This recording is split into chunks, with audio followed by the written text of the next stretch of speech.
Good morning. Today, 12 November 2024, Tuesday.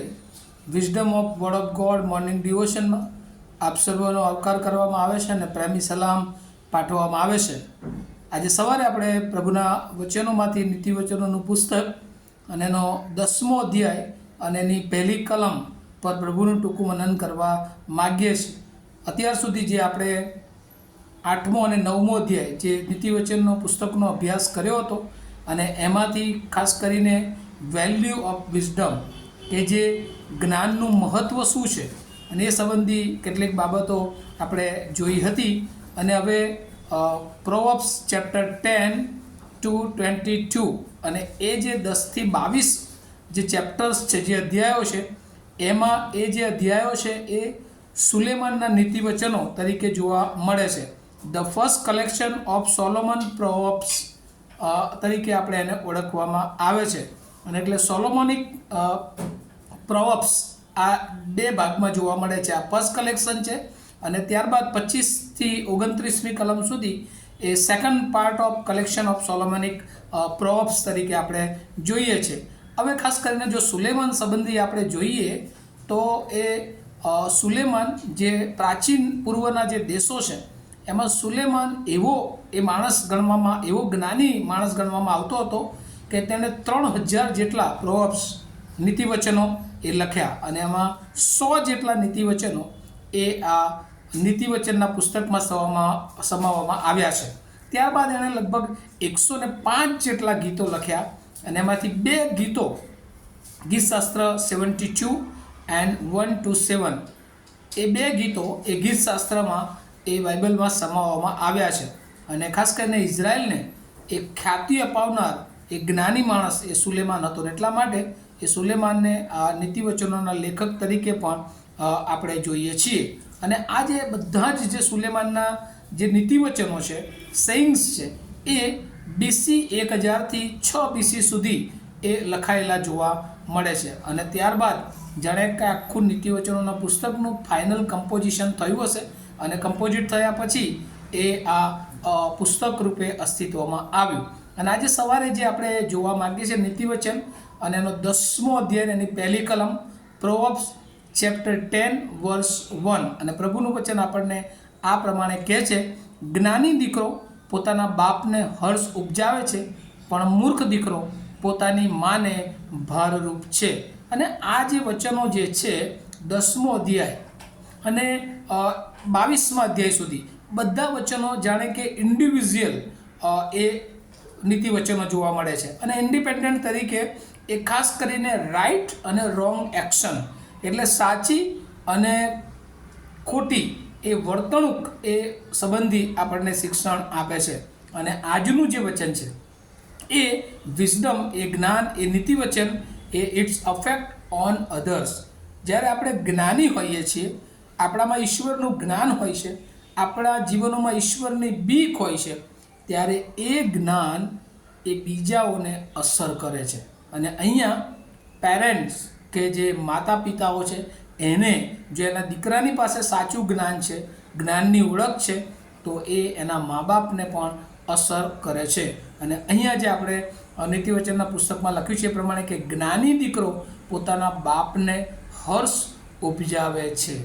અને એટલે જે દીકરો જ્ઞાન ધરાવે છે, જે ઈશ્વર જ્ઞાનના સ્ત્રોત છે, જે ઈસુ ખ્રિસ્ત પોતે જ્ઞાન છે, એની ઓળખમાં હોય છે, ત્યારે એને પિતાને એ જાણે કે આનંદ, જોય એ ઉપજાવે છે, ગ્લેડ એ એના પિતાને આપે છે. અને એવી ઘણી બધી નીતિવચનોની કલમો આ 10મો અધ્યાય અને એની 1ની કલમને કોરિલેટેડ છે. અને એમાં 17મો અધ્યાય જો આપણે જોઈએ તો એની 21મી કલમ પણ જાણે કે આ બાબતને એ અનુમોદન આપતી હોય તેવું જોવા મળે છે. 17મો અધ્યાય અને એની 21મી કલમ. અને અહીંયા લખવામાં આવ્યું છે, જેને પેટે મૂર્ખ પડે છે તેને ખેદ થાય છે અને મૂર્ખના બાપને આનંદ નથી. એનો મતલબ શું કે જે જ્ઞાની માણસ છે એ એનો દીકરો એ એના પિતાને જાણે કે આનંદ આપે છે.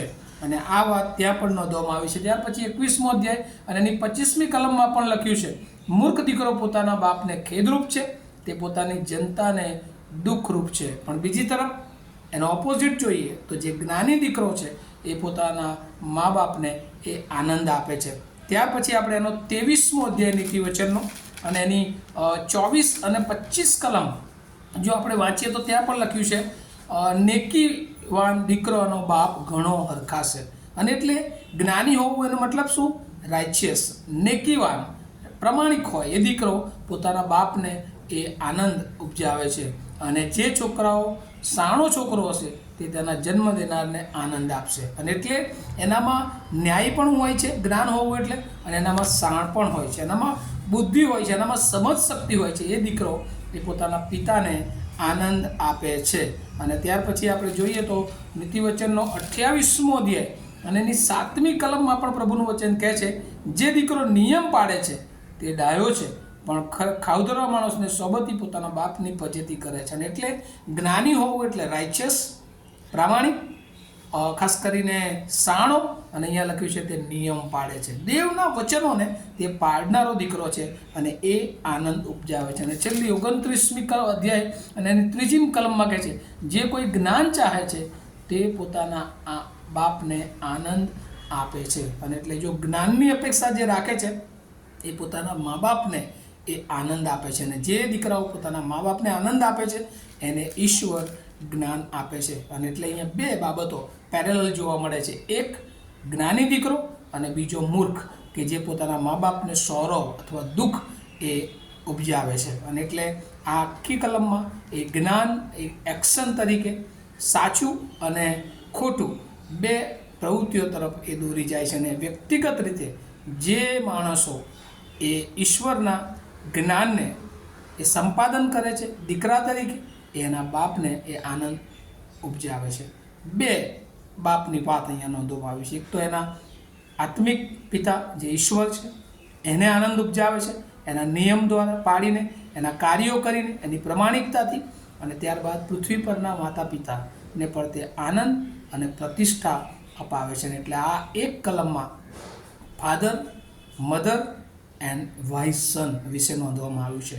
શું આપણે આ વચન દ્વારા પ્રભુમાં એ જ્ઞાની બાળક તરીકે આ પૃથ્વી પર છીએ કે આપણા દ્વારા બાપને આનંદ થાય, આપણા પૃથ્વી પરના બાપને જ, મા બાપને, અને એથી વિશેષ આપણા સ્વર્ગમાંના જેણે આપણે રચના કરી છે માણસ તરીકે, જે જ્ઞાનનો સોર્સ છે, એને આપણા જીવન દ્વારા આનંદ થાય. એટલા માટે પ્રભુ આપણને જ્ઞાન આપે છે. અને એ જ્ઞાન જો આપણે મેળવ્યું નથી તો આજે આપણે આપણા બાપને આનંદ પમાડીએ કે જેથી કરીને જ્ઞાન આપણને મળી શકે. આ વાતો સમજવાને માટે પ્રભુ એની વિશેષ કૃપા આપણને સર્વને આપે. પ્રાર્થના કરીએ. અમારા અતિ પવિત્ર અને જીવંત ઈશ્વર, તમારો આભાર માનીએ છીએ. વ્યક્તિગત જ્ઞાન કેવી રીતે મેળવવું, સાચું અને ખોટું જ્ઞાન એ પ્રવૃત્તિમાં કઈ રીતે હોય, એ બીજાઓને અસર કરનાર હોય છે.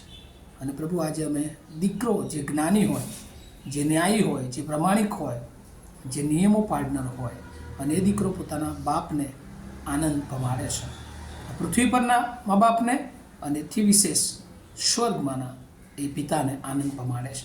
ત્યારે પ્રભુ અમને એવા દીકરા, એવા બાળકો બનાવો કે જેથી કરીને અમારા જીવન દ્વારા, અમારી કાર્ય પ્રવૃત્તિ દ્વારા તમને આનંદ મળે.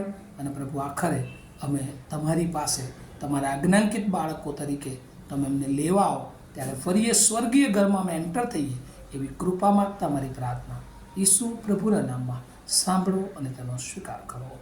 આમીન. Have a nice day to all of you. Thank you.